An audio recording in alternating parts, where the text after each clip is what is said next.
أيها الوجوه النيرة، إن الدعوة إلى الله مهمة الرسل، وفيها صلاح العباد والبلاد، وبها يعم الخير ويدفع الشر.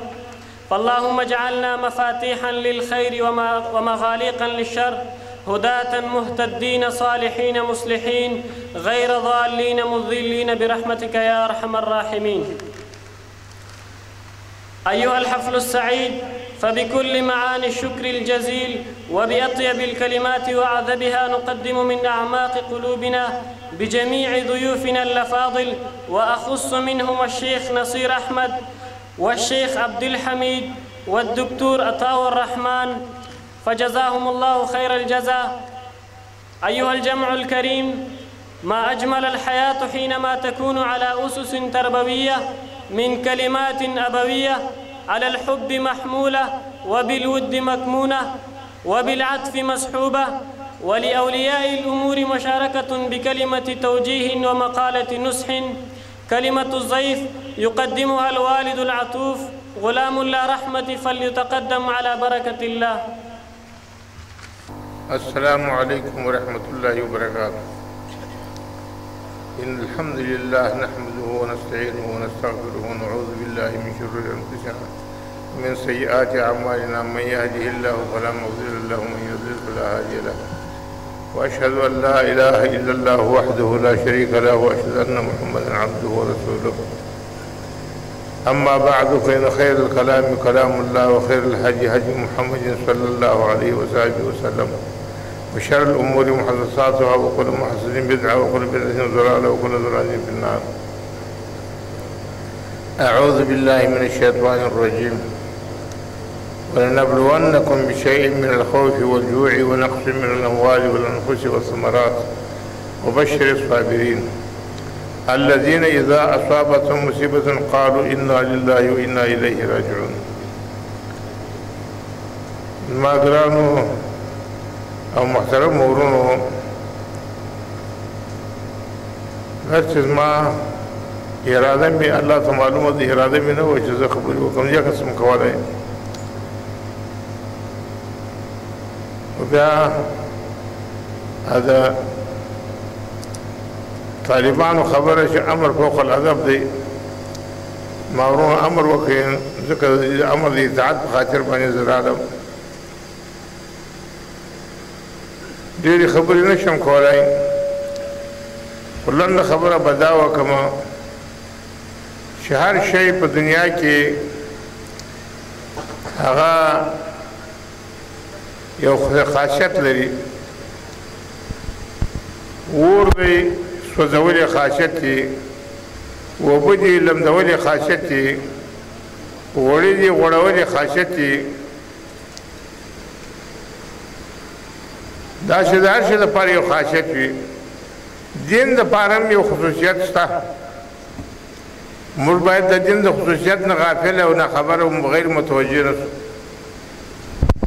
د دین خاصیت دا دی چې دا تکلیفونه نه لري، چې دین چا قبول کوي خامخا تکلیفونه ورسره روان دي، زحمتونه را روان دي، مخالفتونه را روان دي، تهمتونه را روان دي، جلخاني رمول ورسره روان دي، تنګي تنګ تنګ مالي دا ټول ورسره روان دي. لکه چې نبي علیه الصلاة والسلام فرمایي الاشد بلاء الانبیاء ثم الامثل فالامثل. سخت امتحانونه پر انبیاء راځي، بیا پر دغه انبیاء نه دومره درجه او درېمه درجه د دې د اعمالو د ایمان د مراتب برابر دغه ازمایښت پر راځي. نبي علیه الصلاة والسلام غاښ مبارک بات کړی دی په دین کې، سر یې مات شوی دی، د مکې مکرمې غوندې وطن نه اخراج شوی دی، او په سحر باندې متهم شوی دی، په شعر باندې متهم شوی دی، په لیونتوب باندې متهم شوی دی. نو دا تکلیفونه را رواج دي د دین سره. بیا خصوصا په آخره زمانه کې نبی علیه الصلاة والسلام فرمایي دین به داسې وي لکه یو سکروټه چې په لاس کې ټینګوي، لاس یې سوځي، چې په لاس کې نه ټینګوي نو مګر وغورځوي. حیران به چې یا الله ټینګ یې کم دام چې اوس وځم، یا الله ویې غورځوم بې ایمانه شم. الله جل جلاله دې موږ ته توفیق راکړي چې پر دین باندې ټینګ شو سر تر دین قربان کو دین تر سر قربان نکو د دې وجه نه الله جل جلاله وایي مونږ تاسو ازمو ویره به در باندې راوړو لوږه به در باندې راوړو مال کمای به در باندې راوړو د ځان کمای به در باندې راوړو میوې او حاصلات به در باندې کم کوو واردات به در باندې کم کوو خو زیری خو د خوشحالۍ هغه چا لره چې هغه د صبر او د حوصلې او د استقامت نه کار واخلي نبی علیه الصلاة والسلام 14 کاله په مکه مکرمه کې صبر او حوصله وکړه تکلیفونه یې برداشت کړه د خلکو کنځلې یې برداشت کړې ولې نبی علیه الصلاة والسلام په هغه وخت کې هم کولی شو چې تروریستي عمل یې شروع کړی وای د کفارو مشران یې وژولی خو نبی علیه السلام دا اقدام ونه کوي ځکه چې د مشکل د حل لاره دا ترور نه دی صبر او حوصله یې وکړه د صبر او حوصلې په نتیجه کې الله جل جلاله ورته مدینه منوره کې پایتخت مقرر کړي پایتخت یې جوړ کړي او حکومت جوړ کړي اسلامي حکومت قائم شو نو د دین خاصیت مطلب دا و چې دین خاصیت دا دی سوځول کوي که اوبه لمدول نه کوي نو هغې ته اوبه نه وایي خلک که اور سوځول نه کوي نو هغه ته اور نه وایي که غوړ غوړول نه کوي نو هغه ته غوړ نه وایي نو دین چې څوک دعوه کوي دون په ځان کې راولي خامخا به تکلیفونه برداشت کوي الله دې موږ د تحمل د مشقاتو په مقابل د دین کې توفیق راکړي الله دې موږ سره کومک وکړي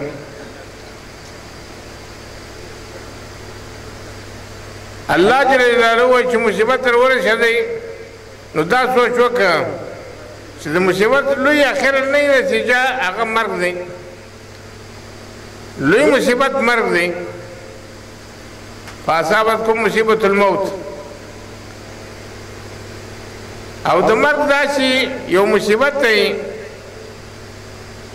چې په دې باندې جهان خلاصېږي نه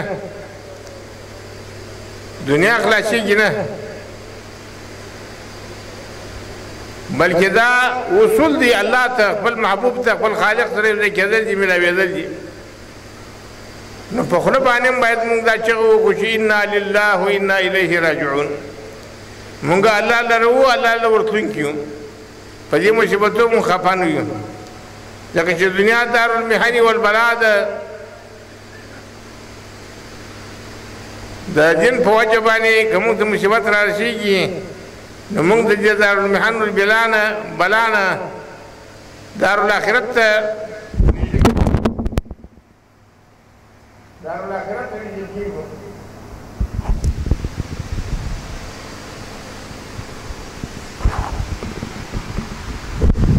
دا نو قرآن کریم کې الله وایي ام حسبتم ان تدخلوا الجنة ولما يأتكم مثل الذين خلوا من قبلكم مستهم البأساء والضراء وزلزلوا حتى يقول الرسول والذين آمنوا متى نصر الله ألا إن نصر الله قريب ستاسو دا خیال دی چې زر روپۍ پیدا کوې نو یو میاشت به مزدوري کوې او زر روپۍ چې وګټلې هغې باندې یوه لوټه غوړي هم نه کېږي نو چې د یوې لوټې غوړي دپاره یوه میاشت تکلیف وباسې او زر روپۍ پیدا کړې نو وایي تنخوا مې نن واخیسته خوشحاله یې برې ته وایې نو ستا څه فکر دی چې جنتونه حورې غلمان به ګټې او داسې اوار به ناستې تیار به ناستې خېټو خېټو به کېږي او دا به وایې چې ما ایمان راوړی دی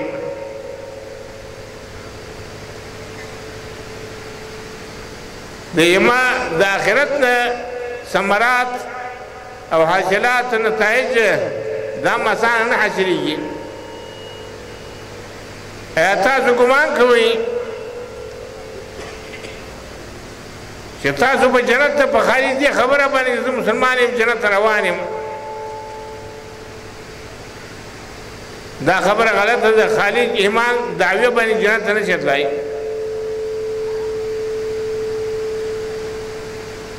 بلکې ډېر ځله خلک ایمان راوړي دي د خپل ایمان په وجه باندې د ایمان نه لرې کېږي. د ایمان په وجه باندې ایمان نه لرې کېږي، لکه چې قرآن کریم کې الله وایي وما یؤمن اکثرهم بالله الا وهم مشرکون. ایمان نه راوړي ډېر خلک په الله باندې، مګر په داسې حال کې راوړي چې مشرکان ایمان یې سبب د کفر شي. ایمان راوړي خو شرک ورسره وي، ایمان غواړي خو بې ایماني ورسره وي، توحید غواړي خو شرک ورسره وي، سنت غواړي خو بدعت ورسره وي، عدل غواړي خو ظلم ورسره وي، احسان غواړي خو اطاعت ورسره وي. نو وایي ستاسو دا ګمان دی چې په خالي دې خبره باندې چې مونږ آمنا ایمان مو راوړی مؤمنان یو مونږ، شکر لا اله الا الله محمد رسول الله، زه مسلمان یم جنت ته ولاړم، څه کوم ولا کوئ. ایمان د خپل ځان شرایط لري، آداب لري. داسې چې موږ یو سړي ته ووایي زه ستا مزدور چې زما بادار ماله په میاشت کې 10,000 روپۍ راکوه تنخوا، په دې خالي خبره باندې چې ته زما بادار زه ستا نوکر یم، په دې باندې تنخوا نه میلاوېږي تر څو چې عمل ونه کړي. نو الله جل جلاله ته تقرب چې حاصلېږي په دوه شیو باندې، یو اصلاح د عقیدې، بل اصلاح د عمل. فمن كان يرجو لقاء ربه فليعمل عملا صالحا ولا يشرك بعبادة ربه أحدا. که څوک امید ملاقات رب لري چې د رب سره دې ملاقات شي، خوشحاله دي شي او د خپل ایمان ثمرات حسنات وویني، نو فلا یشرک بالله، د الله سره دې حصهدار برخې والا نه شي.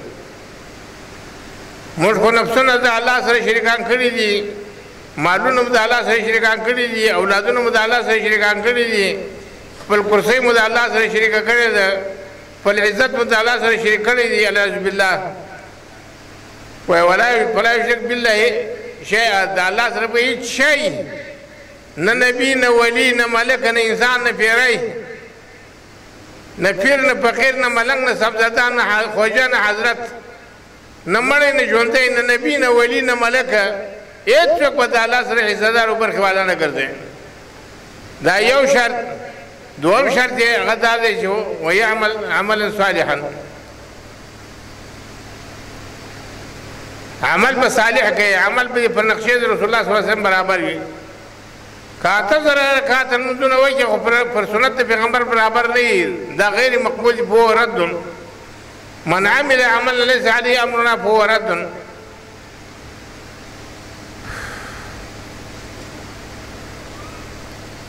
زما ورونو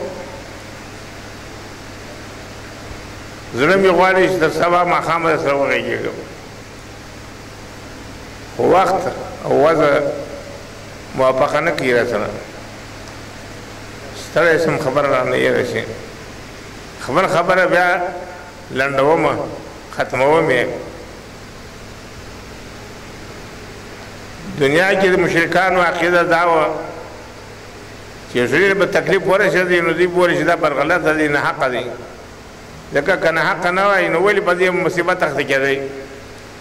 دا غلطه ده، بلکې په مصیبت اخته کېده دا مکفر د ذنوبو دی، دا مطهر من معصیت د ګناهونو دی، انسان د ګناهونو پاکېږي. الله جل جلاله دې زموږ مصیبت زموږ دپاره کفاره او طهارت وګرځوي. الله دې موږ پر هغه لار برابر کړي چې د الله رضا وي، د محمد رسول الله تابعداري وي. نو دنیا تېرېدونکې ده، که پاک نعمت کې پاچاهان هم ځي د دنیا نه، انبیا هم ځي د دنیا نه، ملایک هم روان دي د دنیا نه، هغه هم هغو دپاره هم دنیا ابدي نه ده، زموږ دپاره هم نه ده. الله دې موږ د رسول الله صلی الله علیه وسلم په طریقې باندې برابر کړي. الله دې زموږ خاتمه پر ایمان باندې وکړي. الله دې مسلمانانو مریضان ته صحت کامل ورکړي. الله دې مسلمانانو بندیان ته خلاصي ورکړي. ټول دې الله د بندیان د جیل نه خلاص کړي. الله جل جلاله دې مسلمانانو مسافر صحیح سلامت خپل کورو ته راولي.